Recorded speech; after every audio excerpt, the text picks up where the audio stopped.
Kembali tim Jimat punya cerita. Cerita misteri bersambung ditulis oleh Masrullah Fakih dengan judul Durjana, Bersekutu atau Mati, seri yang kelima, dengan pembawa cerita Ki Banu Asmoro.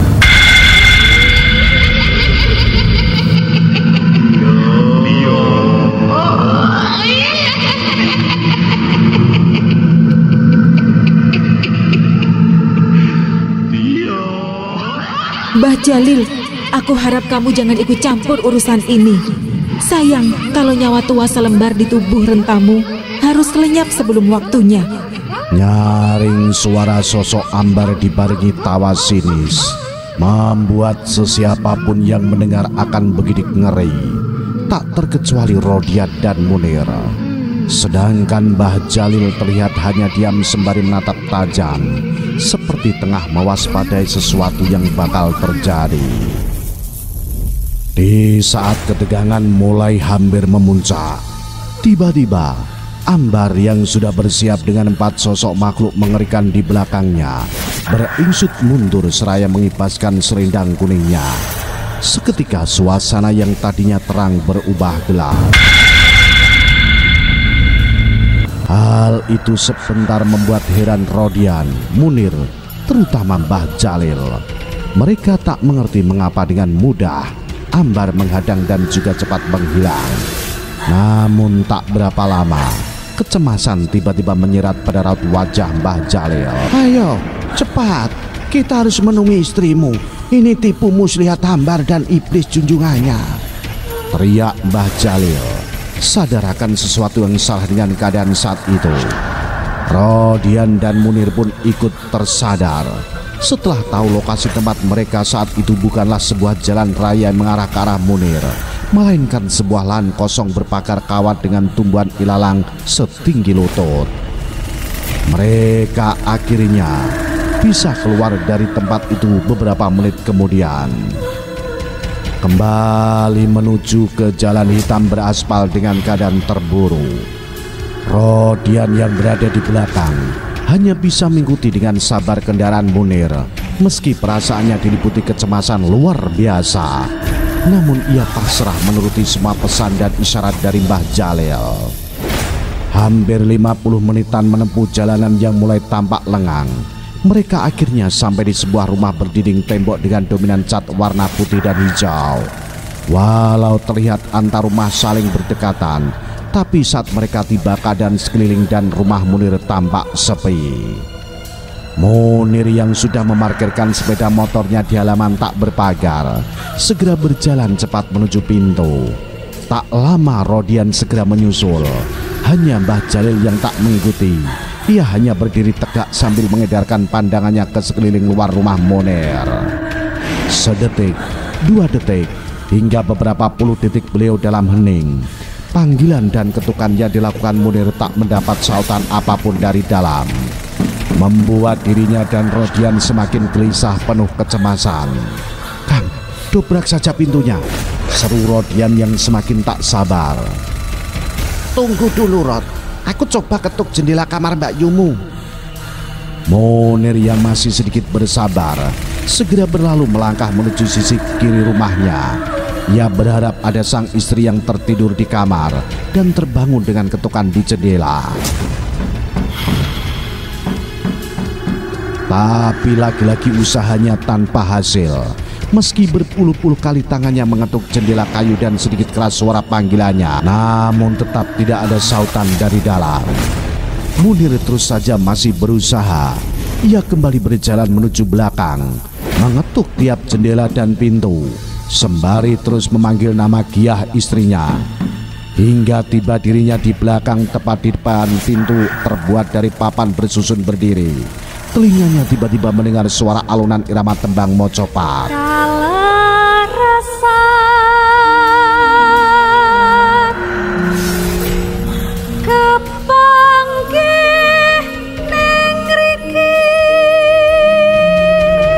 Tak hanya suara merdu seorang wanita saja yang didengar oleh Munir saat itu. Tapi satu aroma wangi bunga kamboja pekat seketika terasa penuh menjejali indera penciumannya hingga menyesakkan dada. Ragu dan rasa takut menghinggapi jiwa Munir. Namun demi memastikan akhirnya ia memberanikan diri untuk melihat ke dalam ruang belakang rumahnya melalui celah-celah pintu. Jelas, sangat jelas apa yang bisa ditangkap oleh penglihatan Munir. Meski hanya dari celah tak lebih selebar batang rokok, tapi semua isi di dalam ruangan yang biasa dirinya gunakan sebagai tempat bersantap sangat terlihat terang.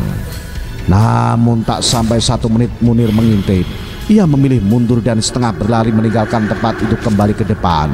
Sesampainya ia sebentar mengatur nafas sebelum berbicara singkat pada Mbah Jalil dan Rodian yang sudah berdiri menunggunya.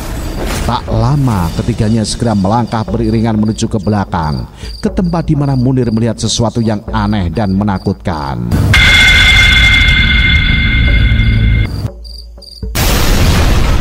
Keras suara dobrakan dan basan pintu kayu setelah diterjang paksa oleh kaki Rodian. Setelahnya, satu pemandangan di bawah redup sinar lampu bulat yang menggantung membelalakkan mata Rodian dan Munir. Walaupun awal Munir sudah sempat menyaksikan, tapi tetap saja jiwanya terguncang. "Kia!" seru Munir tertahan. Panggilannya bersama dengan suara Rodian yang menyebut nama Rosmala, di mana saat itu antara Munir dan Rodian sama-sama terkejut mendapati istri mereka dalam ruangan dengan keadaan yang berbeda.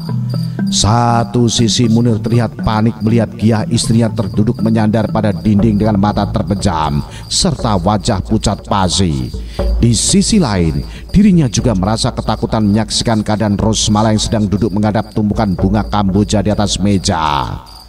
Rodian yang saat itu ingin mendekati Rosmala tertahan tarikan di lengan oleh tangan Mbah Jalil. Ia pun mau tak mau menurut, menahan rasa ingin tahu dengan apa yang dilakukan Rosmala istrinya. Kowe kabeh wis gak duweni hak marang bocah iki. Kewanan meksa bakal ilang nyawa-nyawamu. Berat dan tegas suara Rosmala terdengar. Wajahnya tak berpaling. Tangannya masih sibuk dengan untaian bunga kamboja dan menyuapkan ke dalam mulutnya. Setiap kali mulutnya mengunyah, ia selalu dibarengi dengan sebuah tembang merdu. Terdiam ketika menelan kunyahan bunga kamboja. Jelas bagi Rodian bila sosok di depannya itu bukanlah Rosmala istrinya. Ia yakin raga Rosmala tengah dalam penguasaan sesosok makhluk mengerikan. Terbukti dari kilat tajam matanya yang baru saja tersorot ke arah mereka bergantian. Apalagi saat satu gerak tawa diakhiri serengenge menakutkan, semakin meyakinkan dirinya serta Munir dan Mbah Jalil bila saat itu mereka tengah berhadapan dengan sosok lain yang menguasai raga Rosmala. "Sapa kowe? Wani mlebu ragane bocah sing gak enek urusane. Metu aja kudu tak peksa." Kali ini Mbah Jalil yang sudah geram berbalik membentak dan mengancam sosok Rosmala. Namun bukan cuma tak takut, tapi sosok Rosmala melototkan dua bola matanya seraya bangkit dari tempat duduknya. "Ngelamak, sepiro nyalimu wani arep ngetokke aku saka wadah alus iki? Apa gondoku ora iso tok ambu? Apa pancen mripatmu wis gak iso ndelok? Ileng karo sapa kowe dep-depane, Jalil?" Tak hanya terkejut, Mbah Jalil yang mendengar bentakan keras dari sosok Rosmala tersulut mundur. Kali ini wajahnya mempias setelah merasakan satu dorongan angin tak terlihat memaksa ingatannya akan sosok ayu berlidah hitam nan panjang, penguasa salah satu alas terkenal bagian timur. "Ratu Pembayon." Lirih, namun terkandung satu rasa takut di dalamnya saat bibir Mbah Jalil menyebut sebuah nama yang asing bagi Rodian dan Munir. "Bagus, nek wis iling kowe, ora kudu tak elingke maneh. Piye biyen kakangmu tak gawe ancek-ancek jenggoloku. Ora kudu tak welingke balen apa sing dadi panisten pancer toh pati sing wis ketulis nang sumsum putih. Bocah abdi sasongko jati. Yen panggah ora marem bakal tak werohke sing kaya ngene."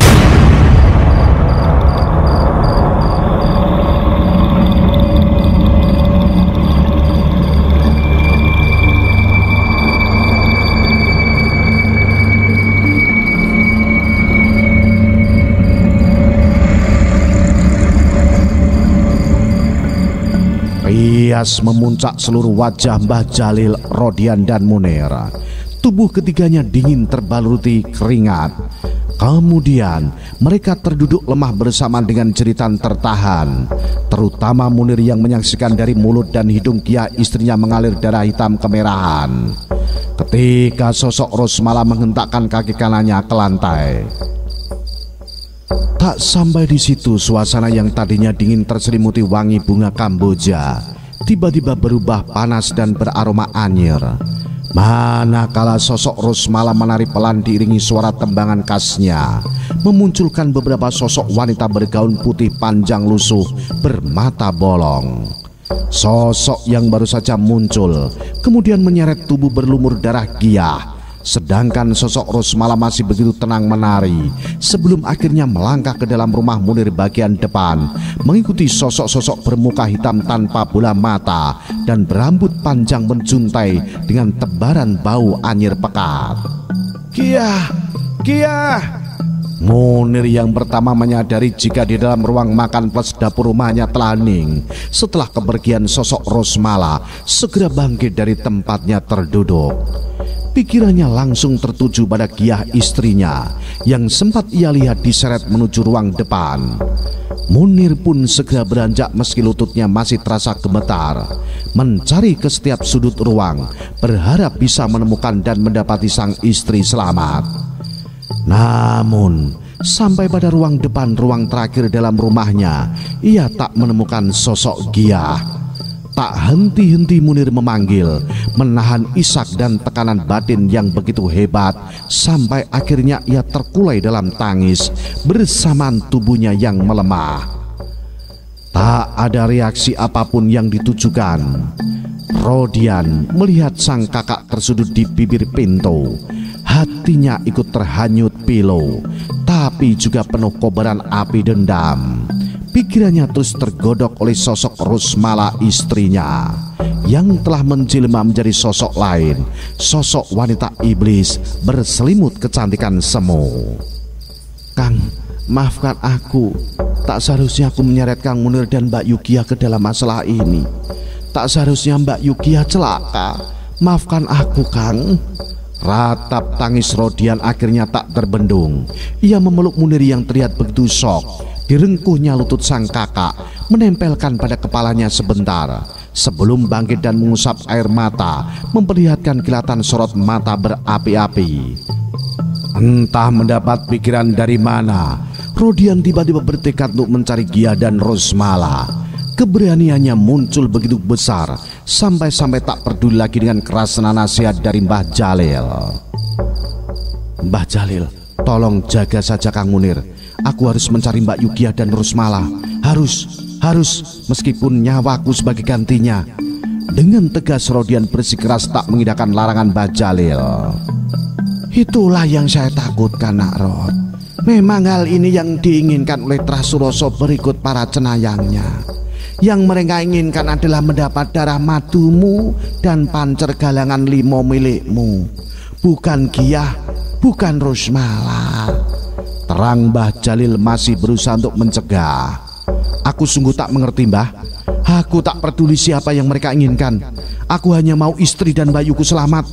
Masalah ini adalah salahku, jadi memang harus aku yang menyelesaikannya sendiri, bantah Rodian dengan suara parau. Aku tak mengerti apa yang Mbah Jalil maksud dengan keistimewaan-keistimewaan dalam diri saya. Kalaupun itu benar adanya, aku rela menukarnya, asal istri dan bayuku kembali dengan selamat. Sambung Rodian seraya berniat untuk ke depan, ke tempat di mana kuda besi satu-satunya terparkir siap menjadi teman dalam perjalanan. Aku tahu perasaanmu, Nak Rod, tapi kamu juga harus ingat, bila kamu sampai benar-benar menyerahkan darah dan pancermu, maka saya pastikan 50 bahkan 100-an nyawa bakal menjadi mangsa mereka. Sampai kelak baru terhenti kembali ke trah ke-6. Memang bukan satu pilihan bila kamu harus lahir di waktu apit antara jejer payung dan tegak tenggok. Waktu yang teramat istimewa di bulan istimewa bagi mereka. Pergilah, Nak Rod, pergilah. Itu adalah pilihanmu. Perintah Mbah Jalil akhirnya mengakhiri perdebatan dengan Rodian. Akan tetapi, menelisik dari nada dan suara Mbah Jalil, Rodian tahu bila itu adalah bukan sebuah perintah mengandung restu, melainkan sebuah larangan yang tak mampu dipaksakan hingga menjadi satu kalimat keputusasaan. Meski begitu, Rodian tetap memilih pada keputusannya untuk mencari Rosmala dan Gia. Ia tahu kemana tempat yang harus dituju. Dirinya merasa yakin bila di tempat itulah akan menemukan istri dan bakyunya.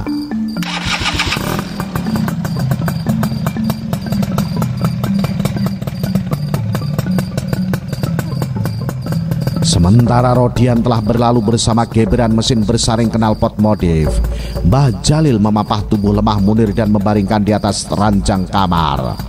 Dirinya sendiri kini merasa lemah tak berdaya setelah mengetahui sosok Ratu Pambayun sudah turut campur dengan urusan sambung tali abdi Sasongko Jati.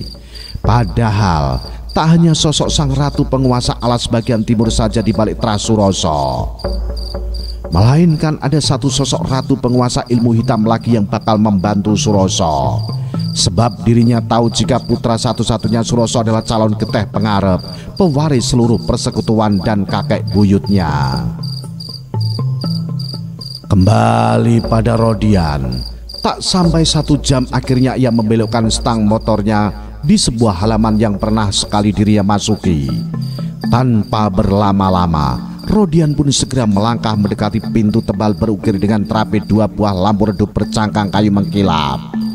Hati Rodian seketika berdesir saat tangannya ingin mengetuk. Terbayang olehnya kembali isi dalam rumah. Mulai pajangan patung-patung yang seolah hidup, hingga 4 buah lukisan tangan dengan salah satunya sosok ayu bak seorang ratu. Persitan rasa nyeri di dada Rodian kembali menjalar saat bayang-bayang wajah Rosmala dan Giah muncul dalam benaknya. Menguatkan hatinya untuk segera bertekad menemukan. Lalu tanpa ragu lagi, tangan Rodian mengetuk keras daun pintu jati bermotif kubu tarung.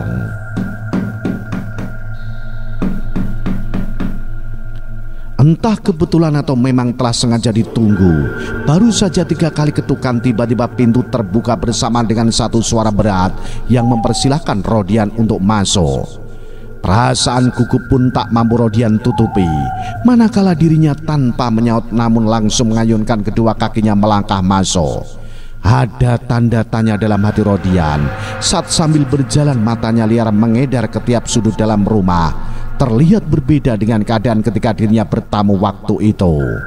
Hal aneh pertama yang menarik perhatiannya, tak terlihat satupun pajangan patung-patung berjejer seperti yang dirinya lihat dan hafal letaknya sebelum menuju ke arah satu ruangan besar. Rodian sempat menghentikan langkahnya untuk menapaki 3 undakan tangga lantai yang akan menuju ke sebuah ruangan besar mirip sebuah aula. Namun ketika satu suara berat itu kembali terdengar mempersilahkan, Rodian seperti merasakan satu kekuatan yang meringankan kakinya. Lembab, satu hawa dirasa Rodian begitu mengenyakkan tubuh lelahnya di atas sofa mewah berwarna coklat tua, membuat desiran kuat dalam hati kembali menyeruak. Menciutkan nyali yang dirinya jadikan modal untuk berani mendatangi kediaman Suroso. Tak sampai 10 tarikan nafas, Rodian yang terduduk sendiri dikejutkan kemunculan satu sosok lelaki 50-an dari arah pintu di sisi kanan ruangan itu.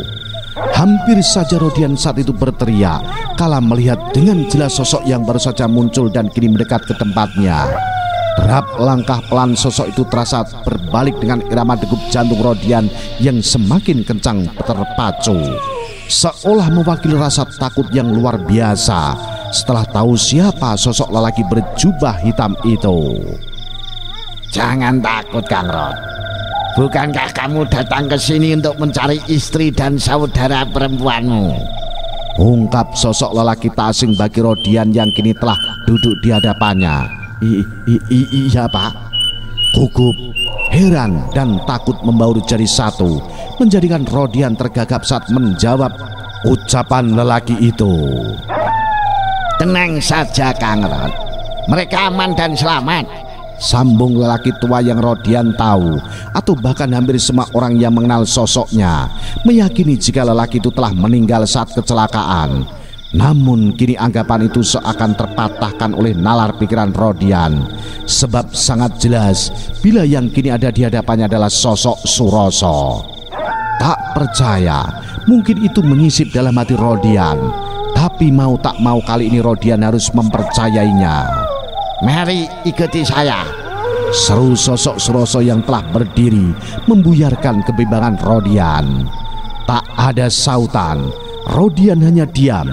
Akan tetapi saat sosok Suroso melangkah ke arah pintu di mana dirinya awal muncul, Rodian bergegas mengikuti. Rodian benar-benar merasakan betul bila saat itu dirinya tak lebih bagikan seonggok patung yang hanya bisa menurut tanpa mampu membantah. Tak ada sedikit pun keberanian yang muncul dalam jiwanya. Semuanya seolah terkebiri oleh satu hawa yang mengandung kekuatan serta mampu mengendalikan lecutan amarahnya. Mbak Yu, Rosmala, seru Rodian ketika baru saja masuk ke dalam sebuah ruangan sedikit lebih kecil namun berhawa lebih lembab. Matanya tak lepas menatap di salah satu ranjang di mana di atasnya terbujur dua tubuh milik Gia dan Rosmala. Mereka tak apa-apa, mereka kan baik-baik saja, asal kamu bersedia menjadi abdi tunggalku, ucap sosok Suroso seakan tahu kekhawatiran di wajah Rodian. Kamu hanya perlu menemani anakku ketika nanti tiba saatnya. Untuk sekarang aku hanya butuh kesediaanmu dengan berikat bersama anakku. Lagi satu ucapan sosok Suroso mengenyakkan Rodian. Ia sama sekali tak mampu membantah. Pikirannya semakin berkecamuk antara bingung dan takut. Sekarang pilihan ada di tanganmu. Bila kamu bersedia, silahkan ambil salah satu cawan itu dan minumlah air di dalamnya. Jika tidak, silahkan tinggalkan tempat ini. Belum sempat mampu berkata apapun, Rodian kembali di hadapan dua pilihan, di mana di setiap pilihan yang bakal dirinya ambil, ia merasakan satu beban teramat berat. Rodian memberanikan diri melangkah sebelum menentukan pilihan. Ia mendekati ke arah sebuah ranjang lebar berkasur empuk berbalut kain putih, tempat di mana tubuh Gia dan Rosmala terbaring tanpa selimut, berjejer dengan mata terpejam. Tak lama ia pun mengalihkan pandangannya ke arah sisi sebelah kiri ruangan itu, menatap lekat pada sebuah kursi goyang dengan seorang di atasnya. Rodian akhirnya memilih mendekat ke arah meja yang terletak tepat di hadapan seorang lelaki di atas kursi goyang. Meski belum jelas wajah dari sosok itu, namun dalam benak Rodian seperti mengenalinya. Aroma wangi dupa seketika menyapu hidung Rodian, manakala ia sudah berada di tepi kursi yang terkadang mengeluarkan suara berderit saat bergerak naik turun. Sempat ia ragu untuk lebih maju mendekati meja bertilam kain hitam dengan 3 cawan di atasnya. Sejenak ia pun memalingkan wajah, melihat sebentar ke arah sosok Suroso yang menyunggingkan senyum tipis, sebelum akhirnya ia meneruskan maju dan meraih salah satu cawan berwarna kuning keemasan. Wangi dan terlihat kental isi air di dalam cawan yang sudah dalam genggaman tangan Rodian. Matanya melirik ke arah sosok lelaki yang berada di kursi sebelum menuangkan air cawan ke mulutnya.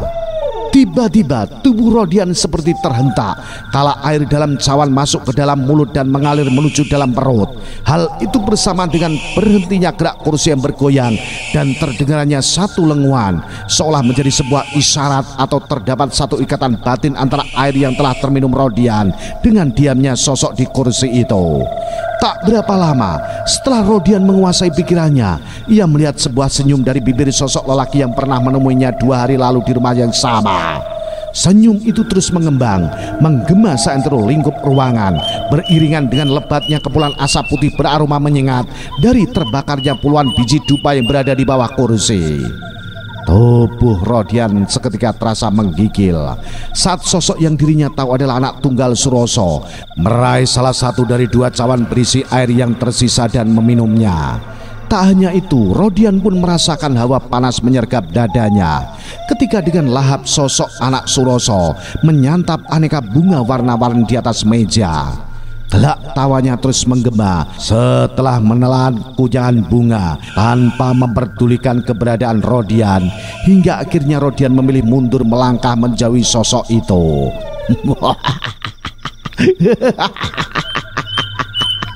Sesaat suasana terasa hening kala sosok lelaki itu berhenti setelah menghabiskan aneka bunga satu tampah kuning berukuran sedang. Sosok itu kemudian berjalan mendekat ke arah Suroso yang berdiri tak jauh dari tempat Rodian. Kemudian sosok berperawakan kekar dengan wajah pucat pasi membungkuk serta bersujud di kaki Suroso. Kepalanya sebentar menempel di lantai sebelum terangkat kembali dan menengadah ke atas. Saat itu tak ada satupun yang dimengerti oleh akal naluri Rodian tentang apa maksud tujuan dari semua yang ia alami dan saksikan. Ia hanya menyadari jika yang telah dirinya pilih adalah salah. Namun hal itu ia lakukan dengan berkeyakinan demi sebuah penyelamatan, meski ia sendiri belum tahu pasti apa yang bakal terjadi selanjutnya. Rodian akhirnya sedikit berlega hati setelah Suroso memberinya izin untuk meninggalkan tempat itu. Ia pun segera bergegas keluar, ingin segera mengetahui kalimat janji dari mulut Suroso yang menjamin keselamatan Gia dan Rosmala istrinya. Dirinya tak peduli lagi dengan hawa lembab rumah itu, tak peduli dengan puluhan pasang mata mengawasi dari tiap celah saat dirinya melangkah, serta tak lagi mengindahkan suara-suara wanita menembang disertai alunan gamelan ketika tubuh dan kakinya telah menginjak halaman berumput tipis di depan rumah mewah Suroso. Rodian segera menghidupkan sela kendaraan roda duanya, menarik tuas gas dan buru-buru meninggalkan kediaman Suroso. Tempat pertama yang ia tuju bukanlah rumah sendiri, melainkan rumah Munir. Ia ingin memastikan bahwa Gia benar-benar telah selamat seperti yang diucapkan Suroso setelah dirinya menuruti semua syarat ikatan perjanjian. Satu hal aneh sebenarnya dirasa Rodian ketika dalam perjalanan, atau tepatnya saat dia keluar dari gerbang halaman rumah Suroso. Ia merasakan betul jika ada sesuatu yang mengikuti dirinya. Perasaan itu semakin diperkuat dengan bau wangi yang terus tercium sepanjang perjalanan. Dan tak lama, keyakinannya terbukti saat dirinya baru sampai di halaman rumah Munir. Dari dua buah kaca spion kendaraannya, matanya melihat jelas sesosok wanita berkebaya merah berdiri di belakang tengah, menatapi dirinya dengan tatapan dingin. Cepat Rodian melangkah mendekati pintu. Belum sempat dirinya mengetuk ataupun memanggil, dari arah dalam terdengar suara langkah serta suara pintu dibuka. Seraut wajah tua milik Mbah Jalil langsung menghias di depan pintu menyambut Rodian. Namun dari sorot mata tua Mbah Jalil, Rodian dapat menangkap satu kecemasan dan ketakutan yang teramat luar biasa. Nah, bagaimanakah kisah selanjutnya? Apa yang akan terjadi? Ikuti terus cerita misteri bersambung Durjana. Salam Jimatres, salam satu misteri. Au.